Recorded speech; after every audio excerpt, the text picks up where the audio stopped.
ठीक है मिस्टर जश। Nitric acid.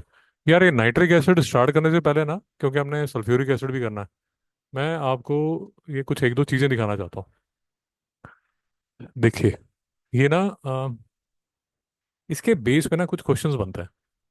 जरा आराम से देखिए, आपके सिलेबस में तीन एसिड्स हैं। HCl है, नाइट्रिक एसिड है, सल्फ्यूरिक एसिड है। ठीक है।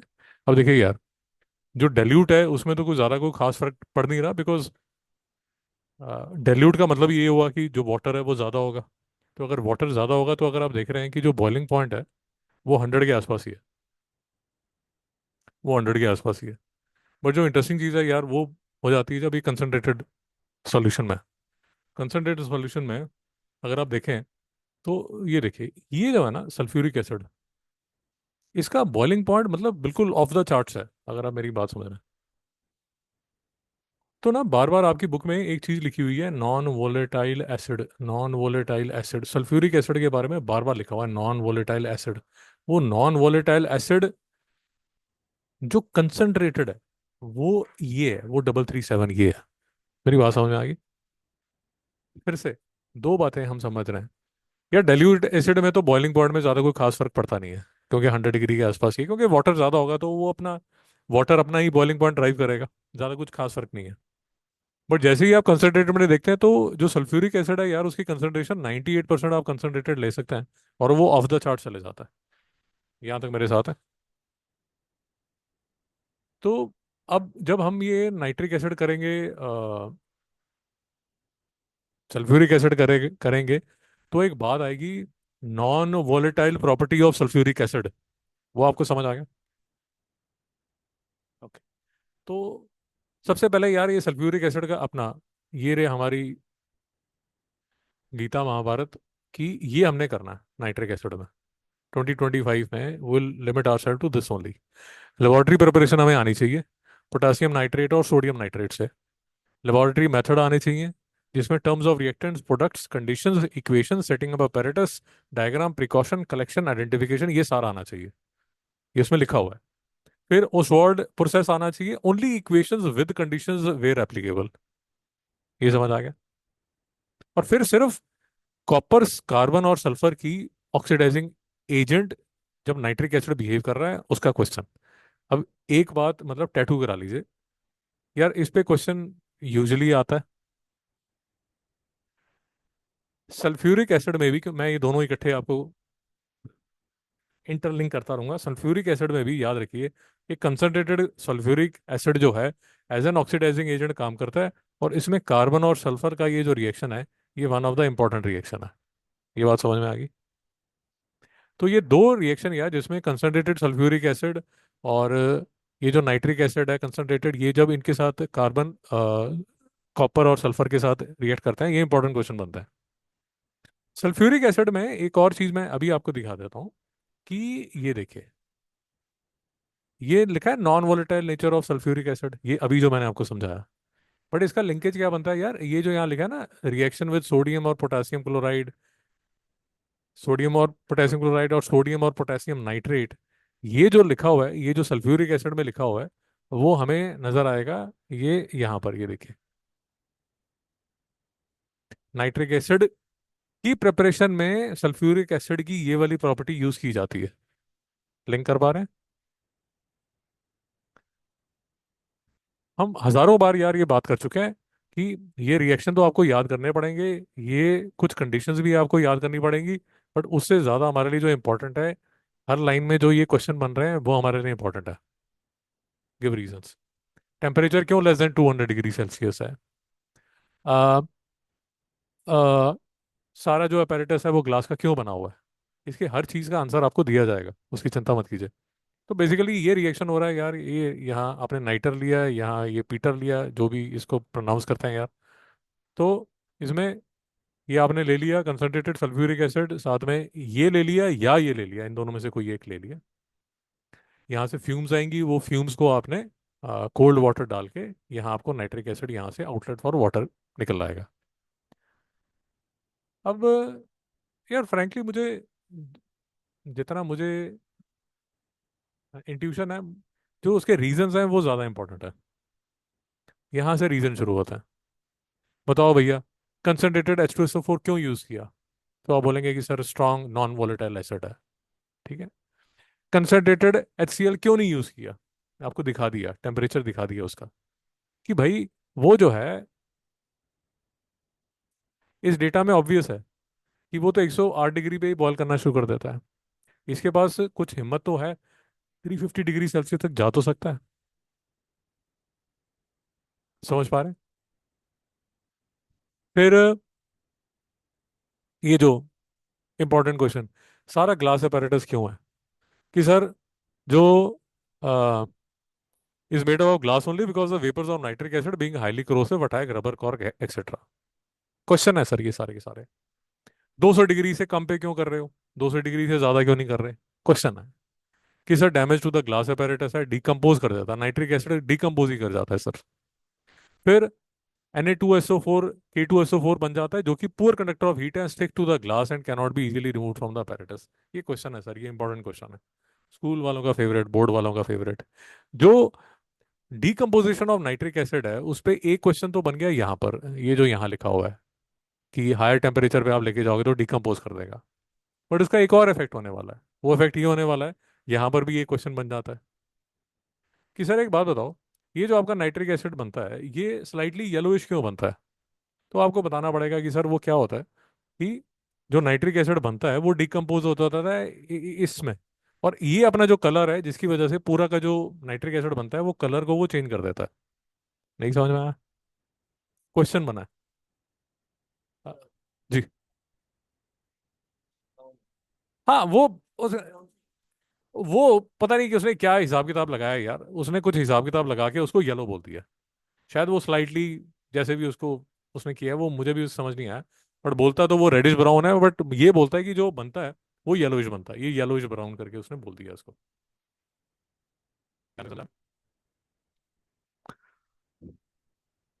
बट मतलब the point that I am trying to make right now is कि क्वेश्चन पूछा जाएगा। ये देखिए यहाँ पर उसने येलोइश ब्राउन टिंज भी लिखा हुआ है उसने, है ना? तो मतलब वो शेड ऑफ येलोइश ब्राउन, वो कुछ भी क्वेश्चन आपको बोलेगा आपने बोलना यही है कि सर देखो ऐसा होता है, वो जो नाइट्रिक एसिड है ना वो डिकम्पोज कर देता है, और जो NO2 है उसका जो कलर है वो रेडिश ब्राउन है, जिसकी वजह से वो येलोइश टिंज दे देता है या येलोइश ब्राउन टिंज दे देता है, वो जो भी है, बट उसका आंसर जो है वो सेम है। यहाँ तक समझ आ गया? ओके। फिर वो यहाँ से क्वेश्चन पूछ सकता है कि सर ये जो येलो स्टेंज आपको दिया इसको हमने रिमूव करना है तो किया कैसे किया जाए? तो आप बोलेंगे कि सर एयर उसमें पास कर दीजिए या उसको वाटर के साथ डाइल्यूट कर दीजिए। यहाँ तो कोई डाउट? तो ये laboratory preparation of nitric acid में ये सब जो क्वेश्चंस हैं ये पूछे जाएंगे। यहाँ तक कोई डाउट? इसके बाद आता है सर ओस्वाल्ड प्रोसेस। अब फिर से ये सर, मिस्टर जोश, देखिए ये आप 11th 12th में जब इनऑर्गेनिक केमिस्ट्री करने वाला है, ये फिर से आपके डिस्कस आएगा, ये फिर से आपके सिलेबस में है। एक बार हमारी पहले भी बात हुई थी कि तो उस हिसाब से इसको तैयारी कीजिए कि मैं बेसिकली 11th 12th की तैयारी कर रहा हूँ, ये चैप्टर आपका दोबारा से है। CBSE वालों को प्रॉब्लम आती है बिकॉज उन्होंने ये सब देखा नहीं होता, आप लोगों ने देखा होता है। ठीक है। अब इसमें मैं थोड़ा सा स्किप कर रहा हूँ, मैं एक चीज़ आपको बताना चाहता हूँ। मैं एकदम स्किप करके आपको पहले मोटा मोटा बताना चाहता हूँ कि हो क्या रहा है। यार पहला रिएक्शन होगा ये, अमोनिया ली जाएगी, ये जो ऑक्सीजन है याद रखिए यहाँ पर एक ऑक्सीजन है, यहाँ एक ऑक्सीजन है, और यहाँ एक ऑक्सीजन है। ये तीनों जो ऑक्सीजन है ये एयर साथ में लेके आती है। ये समझ आ गया? तो एयर पास होगा जो कि 21% ऑक्सीजन लेके आएगी। ये बात समझ आ गई? ओके। तीन मोटे मोटे, मतलब तीन बेसिक रिएक्शंस हैं। अमोनिया एयर के साथ रिएक्शन करके, मतलब ऑक्सीजन के साथ रिएक्शन करके, हाई टेम्परेचर है, ये कैटलिस्ट है, NO+H2O+O2 एक्सोथर्मिक रिएक्शन है, हीट इवॉल्व होती है। क्योंकि हीट इवॉल्व होती है तो यहाँ पर एक लाइन आ जाती है कि यार electric heating is done initially only because जो हीट इवॉल्व होती है उससे फर्दर जो टेम्परेचर है वो चलता रहता है। एक क्वेश्चन यहाँ बन सकता है। ये बात समझ आ गई? तो पहला रिएक्शन एक्सोथर्मिक है, हीट इवॉल्व होगी, बट इनिशियल हीट आपको देनी पड़ती है, और प्लेटिनम जो है वो कैटलिस्ट है। ये तो पहला रिएक्शन है। दूसरा रिएक्शन, जो यहां पर एनओ बनेगा, जो यहां पर एनओ बनेगा, उसमें फिर से आप एयर पास करेंगे, बट ये जो टेम्परेचर है ये 50 डिग्री सेल्सियस पे हो रहा है। पहला जो था वो 800 डिग्री पे था, अब जो टेम्परेचर है वो 50 डिग्री है। तो कुछ कूलिंग की जरूरत पड़ेगी आपको, वो कूलिंग की जाएगी, और जो रिएक्शन है वो इस पे वो किया जाएगा। नहीं समझ में आया? क्वेश्चन फिर से आपके सामने। क्यों लो टेम्परेचर चाहिए? सर इसलिए चाहिए because easy oxidation of nitric oxide to nitrogen dioxide, और minimise chances of decomposition of nitrogen dioxide which में take place at higher temperature. ये बात समझ आ गई? तो आपने पूरा जो टेक्स्ट पढ़ना है उसमें दो चीजें ध्यान रखनी है, एक तो सिलेबस ध्यान में रखना है, और दूसरा आपने ये ध्यान रखना है कि कैसे क्वेश्चन इस पे पूछे जाएंगे। तीसरा जो रिएक्शन है उसमें जो NO है, जो NO2 है, ये जो NO2 यहां बनी, तो NO2 अब फिर से एयर के साथ रिएक्ट करके नाइट्रिक एसिड यहां बन जाएगी। यहां तक समझ आ गया? तो ब्रॉडली तीन रिएक्शन होने वाले हैं। और जो तामझाम है, वो कई बार क्या होता है, हम इतना तामझाम में जो बेसिक स्टेप्स हैं उनको भूल जाते हैं। तो ये मैंने एक और यार फोटो यहाँ पर लगाई हुई है, मैं आपको भेज दूंगा। तो ये कुछ ऐसा इसमें रिएक्शन होता है, ये अमोनिया और ड्राई एयर आप लेते हैं। ये देखिए, ये एनो बनी, ये पहला जो है ये तो हाई टेम्परेचर पे 800 डिग्री वाला सेल्सियस है, इस पे रिएक्शन हो रहा है, फिर इसको कूल करके आप 50 डिग्री सेल्सियस पे लेके आएंगे। ठीक है, फिर जो आपकी ये जो NO2 बनेगी, इस पे आप पानी डालेंगे, और ये कुछ ऐसा, आपकी जैसे आपकी बुक में लिखा हुआ है क्वार्ट्स के लिखा हुआ है। इसका फायदा यार ये होता है कि लेट अस अज्यूम, आप ऐसे इमेजिन कीजिए कि ये है ही नहीं। जब ये है ही नहीं तो ऑक्सीजन जो NO2 है वो ऊपर उड़ रही है, और नीचे से पानी आ रहा है, तो ठीक तरह मिक्स नहीं हो पाएगी। बट यही अगर आपने क्वार्ट्ज स्टोन के ऐसा लेयर बना के रखी हुई है, so the water will trickle down, and the gas would be force to react with lot of water, जिसकी वजह से आपकी जो यहाँ पर मतलब जो परसेंटेज कन्वर्जन है वो ज़्यादा मिलने वाला आपको, वो ज़्यादा मिलने वाला आपको। और यहाँ पर आपका ये पतीले में नाइट्रिक एसिड आ जाता है। तो आपकी बुक का देख लेते हैं, तो मोटा मोटा ये इसमें हिसाब किताब हो रहा है। तो कैटालिटिक चैम्बर में यार आपने ये टेम्परेचर पे ये कैटलिस्ट लगा के आपने रिएक्शन कर दिया, एक्सोथर्मिक रिएक्शन है। फिर सेकंड में ऑक्सीडेशन चैम्बर है, जिसमें जो NO है उसमें O2 50 डिग्री सेल्सियस पे NO2 बना दिया, ये टेम्परेचर है। और फिर जो NO2 है उसको वाटर के साथ रिएक्ट करके, वो जो बात आप दे रहे थे, बात दे रहे थे मतलब ये उसको जो नहला रहे थे आप, ये जो आप यहाँ नहला रहे थे इसको, ये जो आप यहाँ नहला रहे थे इसके साथ रिएक्ट करके आपका नाइट्रिक एसिड बन जाएगा। ठीक है। अब ये जो मैं आपको बता रहा था यार, जो एयर है it is use for all the three main reactions. याद रखिए जो ऑक्सीजन का कंपोजिशन है एयर में वो 21% है। ठीक है जी। ये पहला आपका रिएक्शन हो गया। फिर कैटालिटिक, हाँ कैटालिटिक में हो गया, फिर आपने ऑक्सीडेशन चैम्बर में ले गए, फिर ये एब्जॉर्प्शन टावर में आप ले गए, और प्रोडक्ट बना आपका नाइट्रिक एसिड। ये एक नंबर का क्वेश्चन यहाँ पूछ लिया जाता है, फ्यूमिंग नाइट्रिक एसिड बताइए क्या होता है। उसी तरह एक दो साल मैंने कुछ ये भी देखा है, एक्वा फोर्टिस करके नाम भी देखा है, इसको भी देख लीजिए, याद कर लीजिए। नाइट्रिक एसिड का दूसरा नाम है। ये MCQ में कई बार पूछ लेते हैं, किसी एक पुराने साल में मैंने देखा हुआ है ये वर्ड। यहाँ तक समझ आ गया? ओके। अब ये डाइल्यूट नाइट्रिक एसिड बनता है, ये जो डाइल्यूट नाइट्रिक एसिड बनता है, इसको कंसंट्रेट कैसे किया जाए? तो कंसंट्रेट करने के लिए, हाँ यार एक ना यहाँ पर वर्ड यूज किया जाता है, वो वर्ड देख लीजिए, थोड़ा 2 मिनट में समझ भी लीजिए। There is a word call azeotropic mixture. Azeotropic mixture, ये वर्ड आपकी बुक में नहीं लिखा, बट फिर से मैंने शायद किसी या तो प्रीवियस ईयर क्वेश्चन पेपर में देखा है या किसी के प्रीलिम में देखा है। तो यार एजियोट्रॉपिक मिक्सचर की बड़ी अच्छी डेफिनेशन ये है, ये देखिए।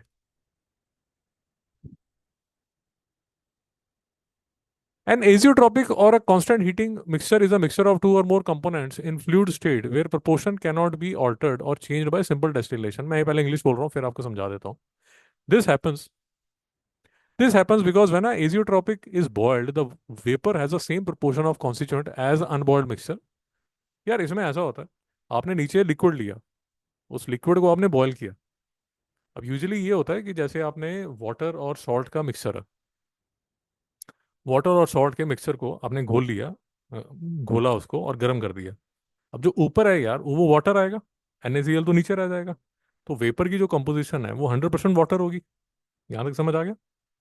बट अब कुछ मिक्सचर यार ऐसे होता है, जितनी मिक्सचर नीचे है, जो परसेंटेज नीचे है, जैसे let us assume 30%, 40% alcohol, 60% water, उसके जो वेपर्स हैं उसकी जो कंपोजिशन है वो भी वही होती है। वो भी 40% अल्कोहल और 60% वाटर होती है।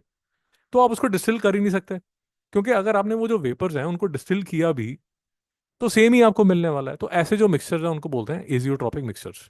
ये कई बार ये वर्ड यूज कर लेते हैं, ये जो यहाँ लिखा हुआ है ना।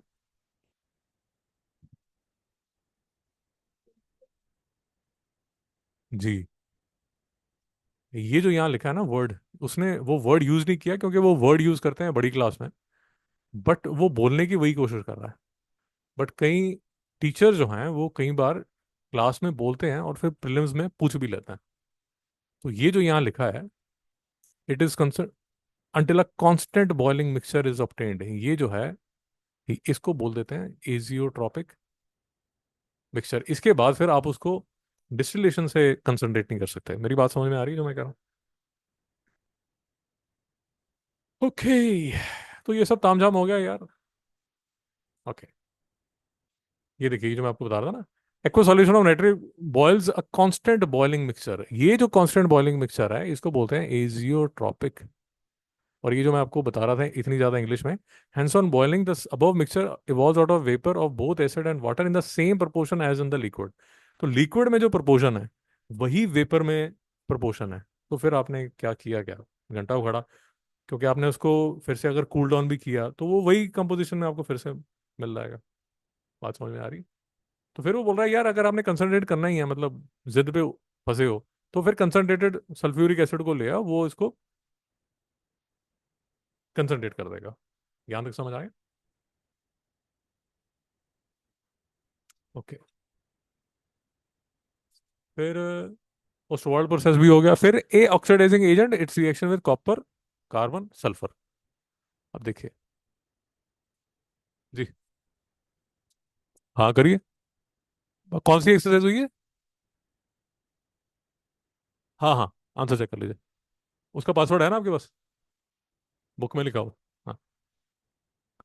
तो इसमें यार आपको ये सब तामझाम करने की जरूरत नहीं है। कॉपर, कार्बन, सल्फर, ये कॉपर है, ये कार्बन है, ये सल्फर है, ये तीन रिएक्शन रट लो भाई, बात खत्म होगी। और रटना ऐसे है, ये बैलेंसिंग के साथ। वहां एग्जाम में बैठ के बैलेंसिंग नहीं होने वाली। तो बैलेंसिंग के साथ बस रट लो और खा जाओ इसको, बाकी कुछ नहीं हो सकता। ये सब तामझाम, ये सब जो जिसने तामझाम किया हुआ है, ये सब तामझाम करने की जरूरत नहीं है। कोई डाउट है? अब एक बात और याद रखिए, तो ये तो नाइट्रिक एसिड तो खत्म हो गया, ठीक है। अब यार सल्फ्यूरिक एसिड में, सल्फ्यूरिक एसिड में मैं अभी इसी लेक्चर में आपको बता देता हूँ कि सल्फ्यूरिक एसिड में एक्चुअली ज़्यादा कोई खास काम है नहीं हमारा। हमने जो करना है वो मैं आपको पहले बता देता हूँ। आप, हमने करना क्या है। छुट्टी कीजिए सर। एक सेकंड में, एक एक दो फाइल्स दिखानी थी आपको। तो भाई इसमें सल्फ्यूरिक एसिड में ये डिटेल में, ये इंडस्ट्रियल प्रिपरेशन आपको भेज दिया गया, आपने देखा भी होगा। बहुत डिटेल में जितने भी क्वेश्चन हैं सारे के सारे डिस्कस किए गए, ठीक है। अब सल्फ्यूरिक एसिड के बेस पे जो एमसीक्यूज बनते हैं, वो सारे के सारे मैं आपको भेज रहा हूँ। ये स्टडी ऑफ कंपाउंड, ये एमसीक्यूज जितने भी हैं वो सारे के सारे आपको यहाँ मिल जाएंगे। दो लेक्चर और हैं जिसमें एक में नाइट्रिक एसिड पे पीडीएफ नोट्स हैं, और सल्फ्यूरिक एसिड के भी पीडीएफ नोट्स हैं। अगर आपको चाहिए आप ये भी देख सकते हैं। But net net sulphuric acid बहुत सिंपल है। मैं 2 मिनट में बता देता हूँ इतना सिंपल क्यों है। यार एक तो आता है, ये बहुत ही सिंपल है, और इसमें जो क्वेश्चन है वो बहुत ही ऑब्वियस है। ठीक है, ये भी याद रखिए, बहुत ही ऑब्वियस है।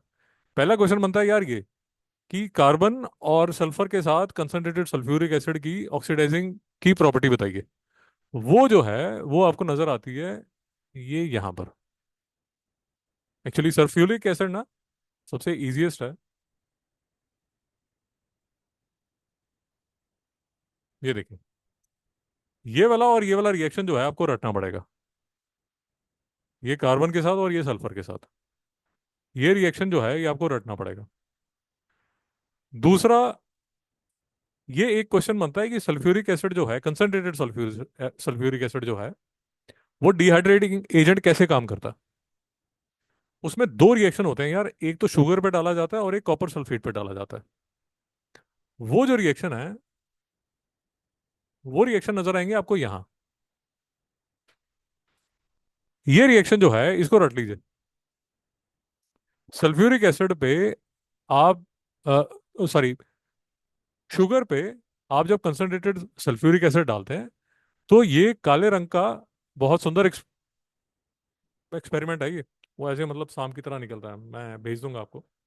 आप, तो वो शुगर लेते हैं और उसमें कंसंट्रेटेड डालते हैं, तो ऐसे like a snake it juts out.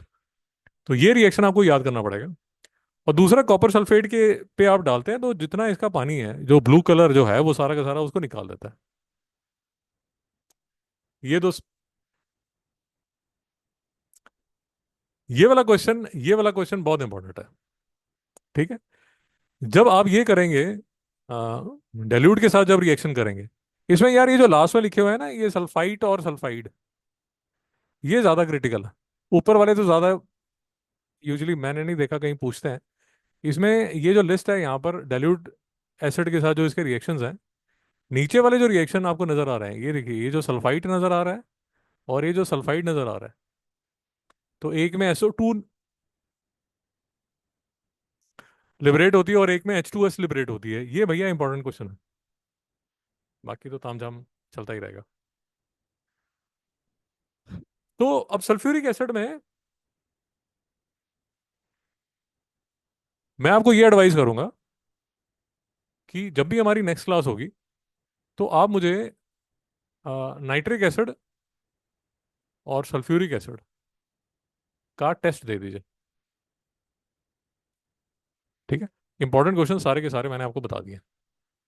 Manufacturing में रीजंस, लैब प्रिपरेशन में रीजंस, रिएक्शंस में उसकी ऑक्सीडाइजिंग प्रॉपर्टी, वो रट लीजिए यार। उसका उसका कोई और ज्ञान नहीं मैं आपको दे सकता। ये कंसंट्रेटेड, ये मैं टेस्ट में पूछूंगा ही कि कार्बन के साथ सल्फर के साथ सल्फ्यूरिक एसिड का बता दो। कॉपर कार्बन सल्फर के साथ ये रिएक्शन, मतलब 5 रिएक्शन में पूछने ही वाला हूँ आपसे। इसका कोई वो रीज़न ही नहीं है कि मैं ना पूछूं।